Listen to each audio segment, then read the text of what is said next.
I never really went to gyms, but my sophomore year in college I figured I might as well try out the facilities we had on campus. I wasn't really out of shape or anything, students just gotten free and I'd heard a few people mention it. For context, I lived in an apartment off campus, worked part-time, and didn't really dig the whole party scene, so I definitely hadn't explored everything there was to offer, but felt like I should get out a bit more.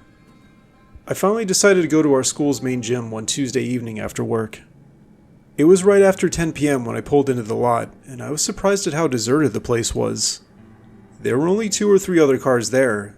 Anyway, I grabbed my bag with a change of clothes and walked inside. There were 2 sets of glass doors which opened up into a lobby. Another college-age kid sat behind a desk and told me to scan my student ID, which let me through a turnstile. Then I was greeted with a sign including a floor plan. From the looks of things, this place was massive, with 3 levels including a full-size track going around above a bunch of basketball courts. I had been planning to just use one of the treadmills and maybe check out some of the weight machines, but I decided to walk around and explore the place first before I got sweaty. I put my bag in one of the lockers in the men's locker room, then headed to one of the stairwells leading up to the track. As I came out at the top, it was actually quite eerie as the whole place was dead silent except for the hum of the lights. I had the entire track to myself, and not one single person was using the basketball court. I decided to do a lap since I was already up here and began jogging. After passing a few other stairwells, which I assume led to other hallways and rooms on the main floor, I got back to where I had started and went back down again.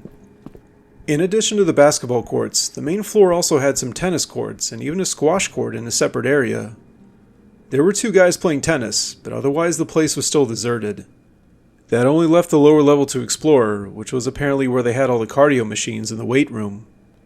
I took one of the sets of stairs to the bottom and immediately noticed that this part of the building was older. The stairwell between the main and lower floors was narrower than the other part, and the walls and ceiling had this white stucco texture. I came out into another narrow hallway with wooden panel walls, and it was honestly a bit creepy, not to mention dead silent. I began walking down the stretch of tile, the only sound being the echo of my own footsteps. I quickly found a door leading to the cardio room, but decided not to go in just yet, figuring I might as well explore the rest of this level. Further down the hallway I came to another door through which I could see the weight machines, and upon sticking my head in, I saw that they and the cardio equipment were just in one big room. I noticed doors on the other side, and based on what I remembered of the floor plan, there was just this one long hallway that wrapped around the room in kind of a U-shape. I stepped back outside and continued walking, but right before the hallway started to curve, I noticed a door on the other side. Like the others, this one had a glass window where I could look inside. I saw one big mirror, so I assumed this room was for dancing or aerobics classes. Out of curiosity, I put my face against the glass so I could see more of it, and was caught completely off guard to see someone else there. There was a woman in one of the far corners doing stretches or something. Not that I was trying to judge, but I couldn't help but notice how attractive she was. Her appearance combined with how startled I was to randomly see someone else led to me staring for just a moment. Unfortunately, she noticed immediately and looked like she was getting to go in a hurry. I felt horrible, knowing how creepy I must have come off, and though I briefly considered opening the door and saying hi or something, I figured that'd just make it worse. Instead, I quickly walked back across the hallway and into the weight/cardio room, then got set up on one of the treadmills. I should mention this place was deserted as well, and I took one of the treadmills facing towards the center of the room so I could see if anyone came inside. I don't know why exactly, it just made me feel a bit more comfortable, I guess. Anyway, I put my headphones in and did a solid 30-minute run. No one came in during that time, including that woman I'd seen in the dance room, and now it was almost 11. I figured enough time had passed, so I went back into the hallway and walked the rest of the way around. There were several more of those smaller rooms, but I didn't go up to look at them in fear of repeating the previous situation. But here's where I made what would turn out to be one of the most fateful decisions of my life. When I reached the end of the hallway leading up to the other stairwell, I thought about going straight back to the locker room, but instead decided to take one more walk around the track at the top, just to see if anyone turned up to play basketball. So that's what I did. When I reached the top, I started walking counterclockwise and looked down at the basketball courts, but stopped dead in my tracks. There was a woman standing near the middle of the courts, just looking up at the ceiling.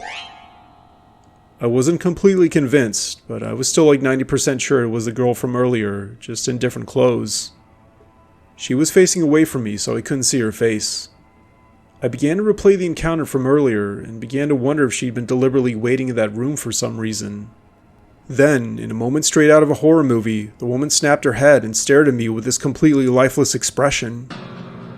Then all of the lights went out. I stood there frozen, trying to process what the hell was going on, when the next thing I knew I heard the woman take off running. I could only assume she was coming after me. Now, I'm not saying I couldn't take her in a fight, but she was obviously mentally disturbed, and I had no idea what weapons she could be packing. My blood ran cold as I quickly but quietly made my way to another one of the stairwells, figuring she wouldn't try to come up that way. Aside from the lights by the stairs and a few emergency-type lights, the track and basketball courts were pitch black. When I got to the stairs, I stopped to listen. For a second, I couldn't hear anything, but then my heart sank when I heard footsteps running towards me. At first, I couldn't tell if they were coming from the track or from further down the stairs, but then, in a scene that still burned into my retinas, the woman burst around the corner in the stairwell and ran up towards me.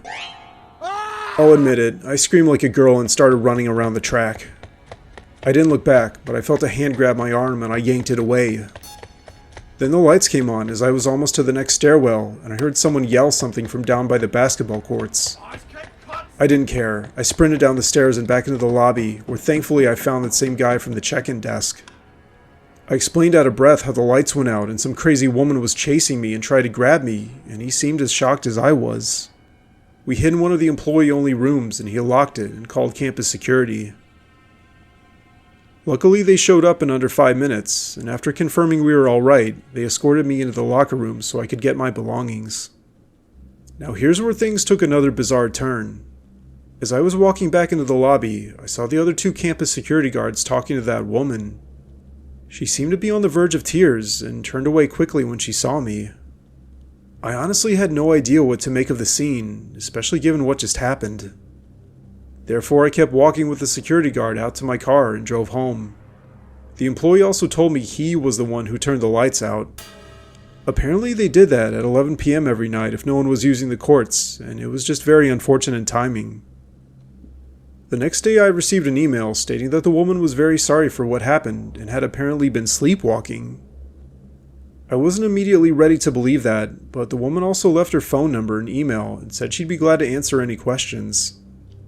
To be honest, I didn't necessarily want to contact her, but thinking about how bad she might feel if it really was something beyond her control, I figured it'd be the right thing to do. I decided to use my school email to send her a message saying I was fine and not to worry.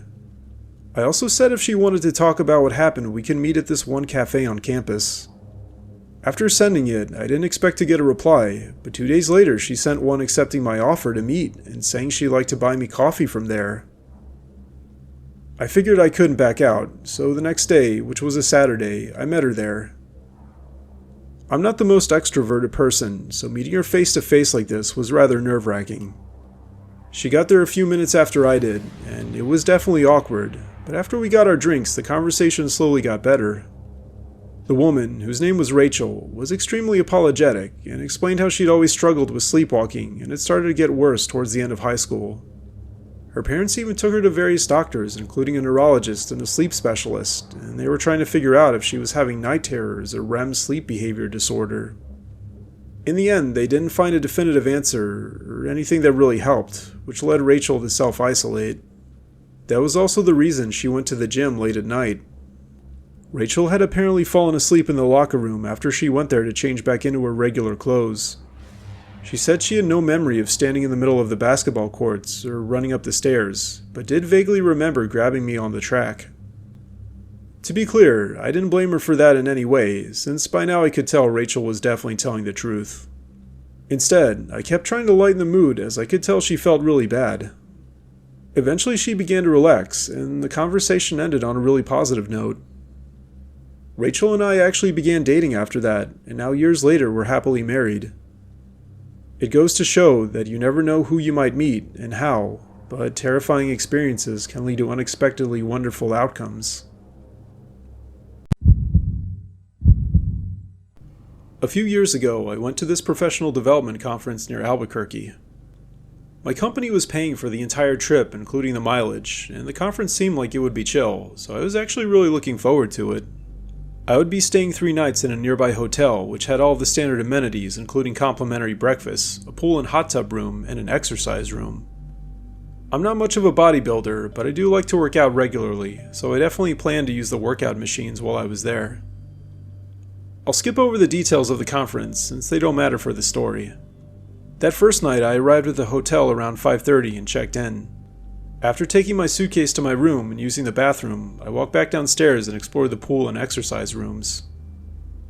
Upon opening the door to the pool, I was immediately greeted with the strong chlorine smell, which honestly was pretty nostalgic from when I went on trips as a kid. There was one family and a few other people in the pool, but otherwise the place was empty. I walked around the pool to the exercise room and saw a nice array of treadmills, bikes, weight machines, and a set of free weights. This room was smaller, maybe 800 square feet or so, and no one was in there.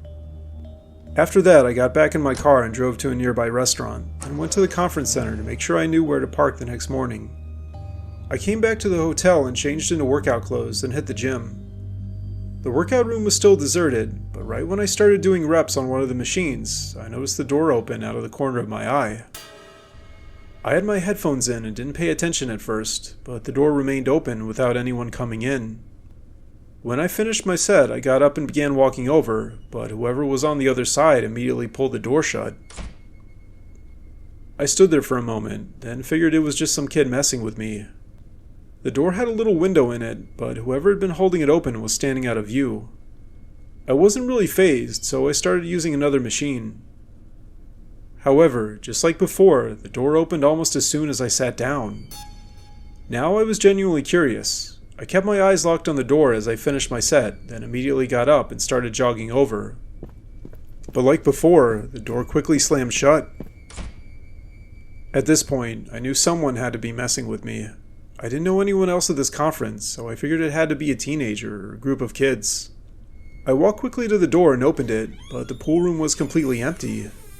The entrance back into the lobby was about 50 feet from the door to the workout room, and it didn't seem plausible that whoever it was ran back so quickly.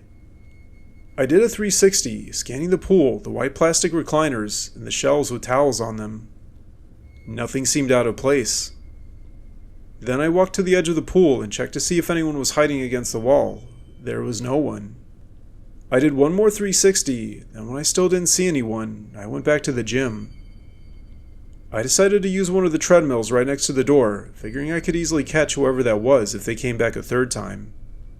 I ran for half an hour, but whoever it was never came back apparently. After I finished, I wiped myself off with a towel, then walked back into the pool room. I threw the towel into the bin. Like before, I checked the entire room, including the sides of the pool.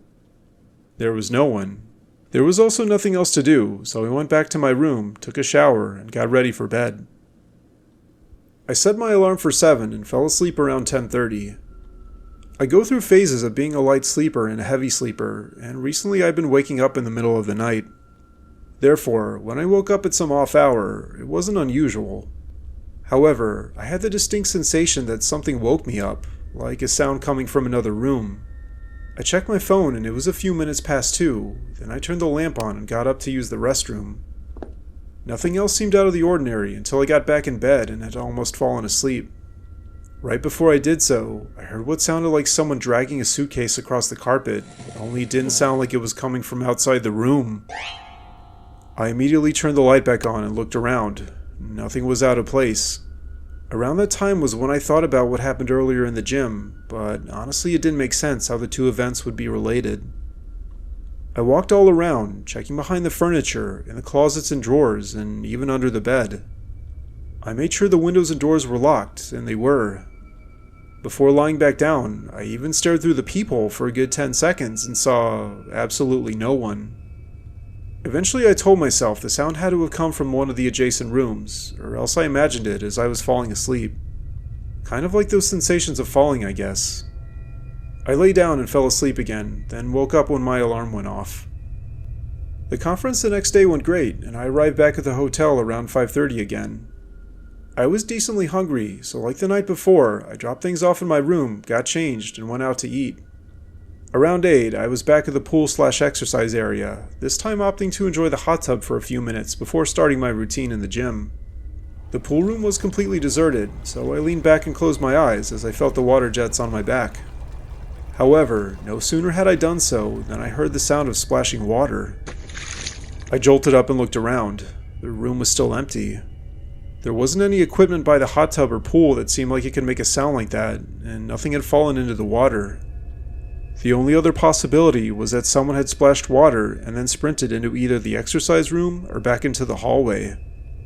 That didn't make sense though, since both of the doors made loud squeaking sounds. After a few moments of thinking, I got up and dried off, then opened the door to the gym. No one was in there either. I went ahead and started doing bicep curls, leaving my headphones on but not listening to music.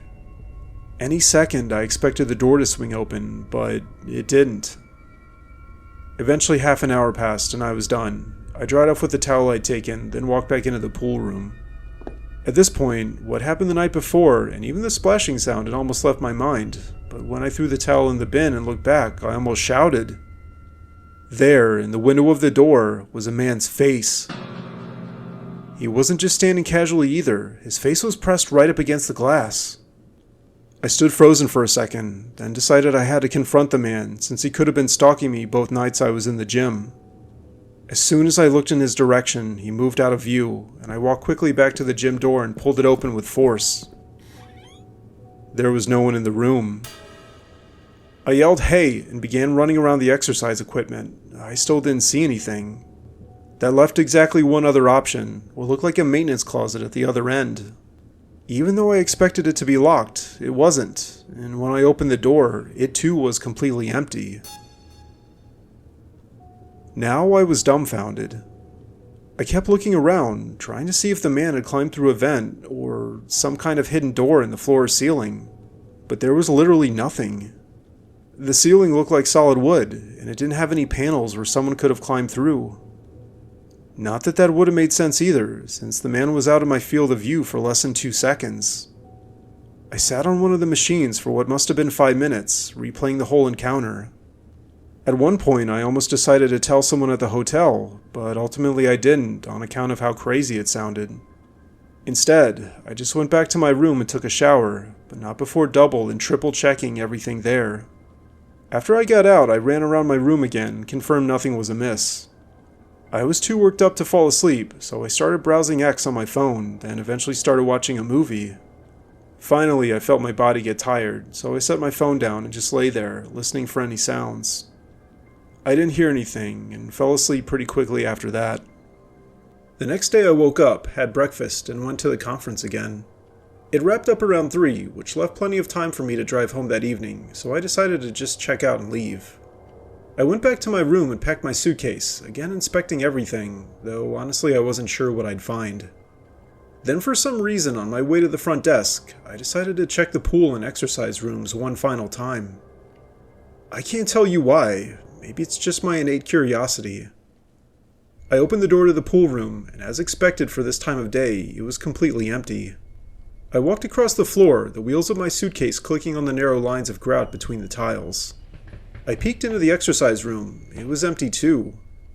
Again, my curiosity compelled me to open the door, so I did and stepped inside. Everything looked exactly as it did for the past 2 nights. I decided to do one loop around the equipment and check the janitor closet again. It was empty, but right when I shut the door and turned back, I screamed. There was that same man's face pressed against the window, only now he was holding a gun against it too. In that moment, time seemed to stop, and I briefly contemplated barricading myself in the janitor closet and dialing 911.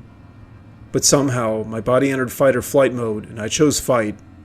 I sprinted to the door and slammed it open, hoping to knock the man down. His face didn't move at all as I ran towards him, but when it swung open, there was nothing. I just stood there, speechless. Nothing about the situation made any sense. As I caught my breath, the warm chlorinated air filled my lungs, and the only sound was the jets of the hot tub. I stood there for what may have been 10 minutes, then finally walked slowly to the door and back into the main hallway.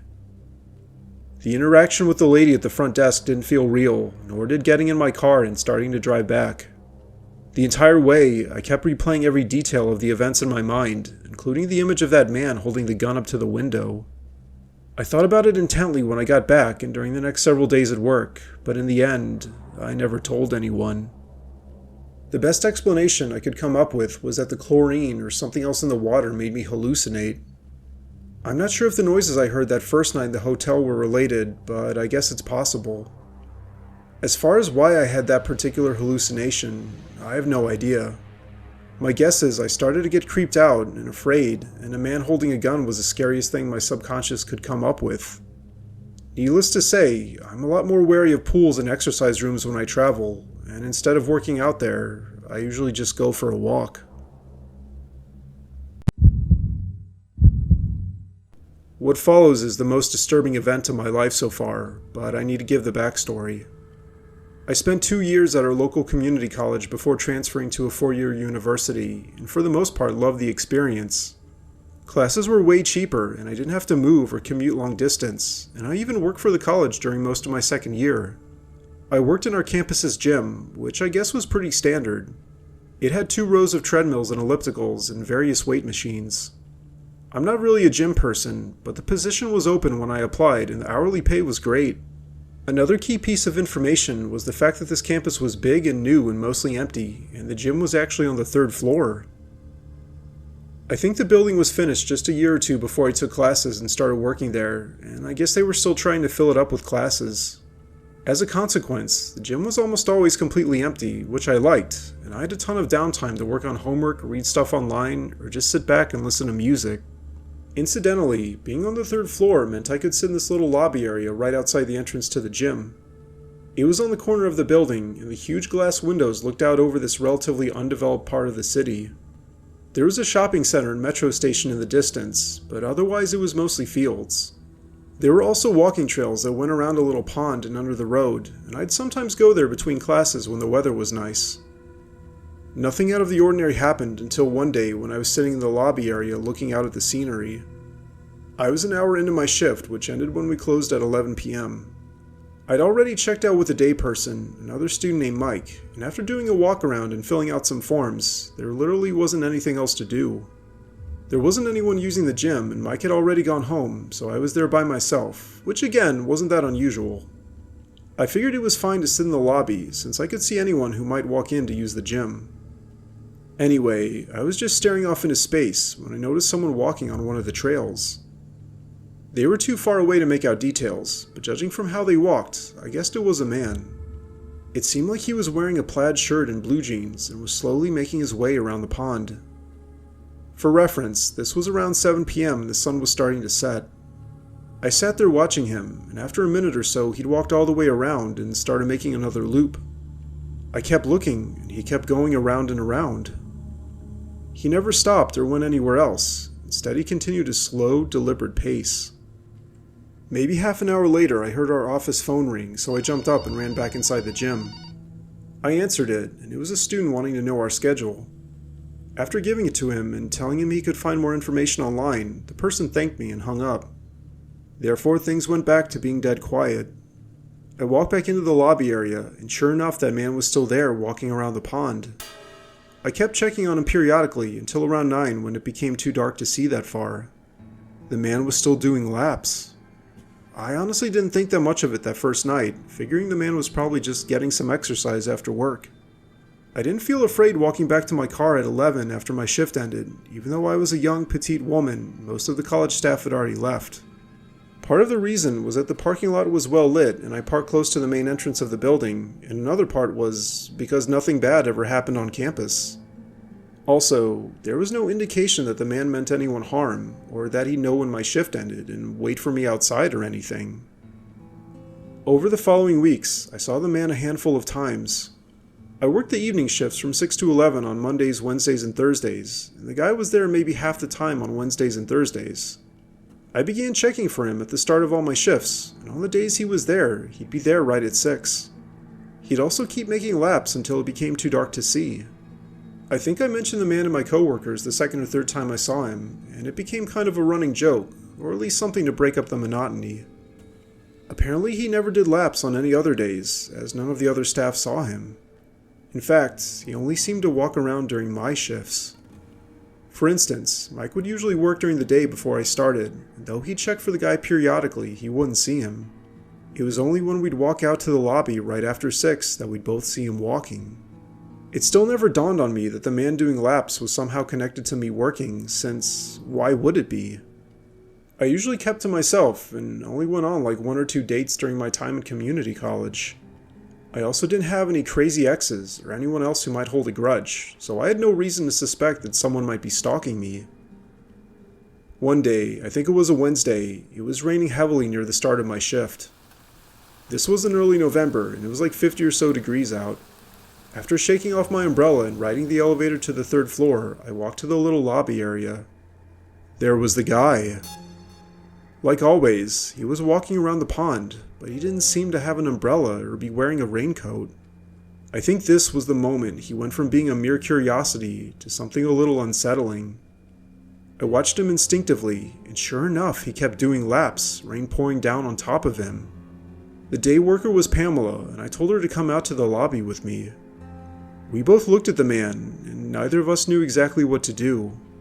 However, if that man did have some kind of mental issue, we couldn't just leave him like that. Pamela and I walked back to the front desk of the gym, and she looked up the number for campus security.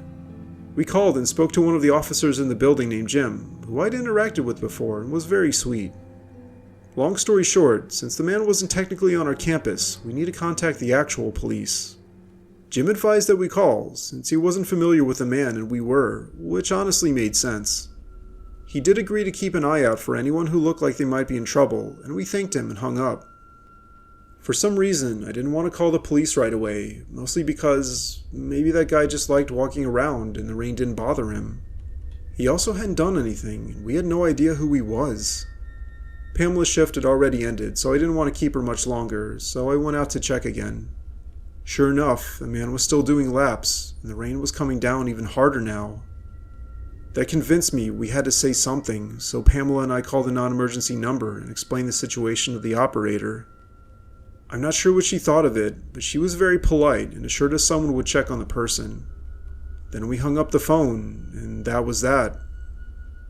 Oddly enough, on this particular evening there was someone using the gym, so I couldn't just leave and check on the man. When the person finally left around 7:30, it was already too dark to see that far. There was no one else in the gym for the rest of the night, so I really couldn't do anything else besides knock out homework and twiddle my thumbs. Eventually 11 o'clock rolled around and I closed up. I took the stairs down and walked to the front entrance where I saw Jim. I said hi and asked if he heard anything about the man. Jim shook his head but did offer to walk me to my car. By that time it had stopped raining and I could clearly see it parked right in front, so I politely declined his offer. Jim smiled and we went our separate ways. A week or two passed and I didn't see the man. I started to gear up for finals and the whole situation began to slip from my mind. But things were about to take a turn in the most horrific way possible. It was a Wednesday and I arrived as usual right before my shift. Pamela was there, but no one else was in the gym. I almost walked inside without checking the path, but something managed to catch my eye. There appeared to be a person by the pond, only they weren't walking, they were just standing there. I watched for several seconds and it looked like they were pacing back and forth. Again, this was too far away to make out a lot of details, so I wasn't sure if it was the same person as before. I went in and got Pamela and she came out and watched with me. The person, who I assumed was a man, kept walking a few feet to either side, then disappeared out of view behind the trees. Then he reappeared a few seconds later, holding a large object. It took us a few moments to process what we might be seeing as the man proceeded to drag the object, which looked like a large black garbage bag, into the pond. He kept walking into the water until it was maybe up to his waist, then he walked back out. Before Pamela and I could move, we caught him looking in our direction. My blood ran cold as both of us backed away. We immediately went to the front desk of the gym and called the number for campus security. Unfortunately, no one picked up. Maybe they had reduced staffing closer to finals, I don't know. We tried dialing it 2 more times, and after it still went to voicemail, Pamela and I decided to call 911. We spoke to the operator and reported the man possibly disposing of human remains in the pond, as well as him noticing us seeing him, and she advised us to lock the doors and remain on the line. Minutes felt like hours as we waited there. Even though we could lock the doors to the gym, they were mostly glass and someone could easily break in. We called on the campus phone, which had a cord, and our plan was to run into the break room and lock that if anyone suspicious walked up. I know in hindsight that was stupid, and we should have just gone there immediately, but we weren't thinking clearly in the moment. Eventually campus police and regular police arrived and took a statement. A few minutes later, one of those campus-wide alerts was sent out about suspicious activity in the area, urging people to use caution. The police asked us to describe the location the man dragged the garbage bag into the pond, and told us they'd search it as well as the surrounding area. Meanwhile, our building was closed down, and Pamela and I were escorted to our vehicles. I'm not sure if anyone else was even in the building with us, but supposedly they left as well. The next day I received a follow-up phone call from the police as well as several emails. Apparently the cops did send a team out to the pond and they found the trash bag close to where we described, but when they opened it up, it only contained garbage. I asked a few questions, but no one could provide any additional information. When my shift rolled around, I felt a mix of anxiety and foolishness. I still felt like reporting what we saw was the right decision, even though I felt silly.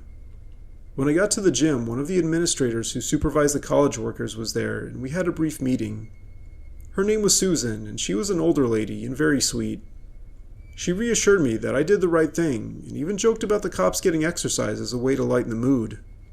Susan asked if I wanted any company during my shift tonight, or if I wanted to take the night off, but maybe because I didn't want to cause more trouble, I declined her offers. Before leaving, she made sure I had her number and encouraged me to call her if I needed anything. Then Susan left, and like usual, I was completely alone. It was now about 6:30, and I decided to walk into the lobby and check if anyone was on the path. I could feel my body tense up, and part of me really didn't want to go out there. But it was also getting dark, and I figured that not seeing anyone might put my mind at ease. I walked out and checked, and to my relief, I couldn't see anyone on any of the trails. I told myself that was enough, and I wouldn't look out the windows for the rest of the night. As this was one of my last shifts before finals, I had a decent amount of studying to do, and time passed rather quickly. Then, at almost 10 on the dot, I noticed movement outside in the hallway and looked up as a man walked inside. I was completely startled, as almost no one came to the gym, especially this late. The guy looked to be in his mid to late 30s and was wearing a green polo shirt and khakis. He didn't have a beard or a mustache, and his hair was combed, and he smiled when he saw me. Before I could even say anything, he asked in a warm voice if this was the gym. I nodded and managed to blurt out, "Welcome," and asked if he was a student. The man didn't immediately answer. Instead, he looked around, almost as if he were inspecting the place. Eventually, he looked back at me and told me no, but that he was a prospective student. I started to panic. I knew there was no reason for someone who didn't actually work or go to school here to show up at the gym this late. But before I could even react, the man took 2 steps toward me, bent down, and uttered a single sentence that I have nightmares about to this day. They didn't find the right bag. By now I was paralyzed, and in that moment my life flashed before my eyes. I was just praying that whatever was about to happen would be quick. I started crying and shut my eyes, but a second later I heard the door open again. I looked, and through the tears I saw the man walking back down the hall. The next several minutes were a blur. I ran to the break room and locked myself in, then sobbed into the phone as a 911 operator did her best to calm me down. Like before, police and campus security showed up within several minutes, but this time I was a nervous wreck. I tried my best to answer all their questions, but I couldn't give many detailed responses since the guy was only there for an instant. The campus-wide alert came through on my phone, and the building actually went into lockdown. Only 2 or 3 other people were in the building with me. I think they were all professors. Each of us was escorted to our car. The next couple days didn't even feel real. I made several trips to the police station, and they asked me more questions, including about all the times I'd seen the man walking around the pond. I didn't have to sit down with a sketch artist because one of the security cameras managed to capture the man's face in enough detail. The cops did go back into the lake, and they found another garbage bag. And yes, there were human remains inside. But even more terrifying is the fact they never identified the man, nor identified the person in the bag. I had to go to counseling for weeks after this happened and had nightmares for months. I even saw a psychiatrist at one point who gave me a diagnosis and prescribed medication, and though that seemed to help a bit, I doubt I'll ever fully get over what happened. Maybe it wouldn't have been so bad if there wasn't that lead up of seeing the guy walk around the pond so many times and getting afraid before. I have so many unanswered questions, including why that man decided to go to the pond so often, why he came into the gym and talked to me only to walk around and leave, and how he got away with what he did. I can only assume he was supremely messed up in the head and felt some kind of twisted pride. Anyway, I don't ever plan to go back to the gym.